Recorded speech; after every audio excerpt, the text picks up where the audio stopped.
Great. Look, Minister, I'd like to focus my comments on Greece.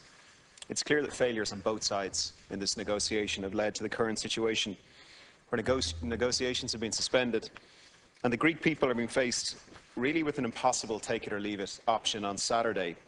Several years ago, in previous negotiations, one Greek MP reflected that the Greek people were given the choice between being killed and dying.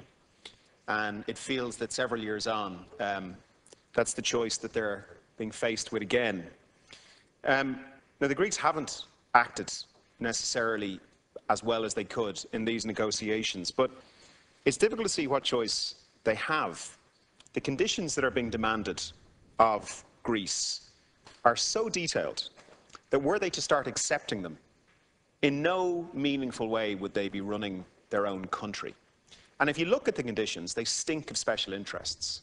Why is the Eurozone demanding that Greek restaurants change the rate of VAT they charge on their food, or that Greek hotels change the rate of VAT that is charged on their rooms? That is nobody's business but the Greek government's. And we had to suffer a Troika programme here. Yes, targets had to be met, but it was up to the Irish government and to the Irish Parliament to meet those targets. So whilst it was humiliating enough to be in a Troika programme, at least the Troika emphasised repeatedly that it was up to us to decide how we met the various targets. The level of control being demanded by the Eurozone of Greece is completely unacceptable. We would never have accepted it. And for the Greeks, it's utterly humiliating. So what's happened? They've been backed step by step into a corner. And they're now doing the only thing that people backed into a corner can do. They're coming out fighting. They've been given no choice. They have been humiliated, they have been beaten down, and now they are being accused of all sorts of things. Now, Ireland as a Troika programme could take a leading role in helping to resolve this crisis.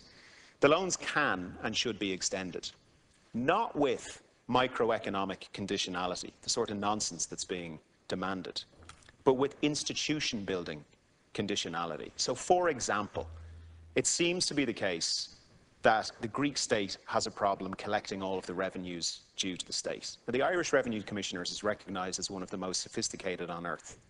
So rather than our Minister for Finance demanding capital controls on Greek banks, why don't we talk to the Greek government about sending out 100 revenue commissioners to do institution building? Now, this capacity building approach is what's been used with highly indebted countries all over the world over the last few years. It's a different approach. It's an approach that works.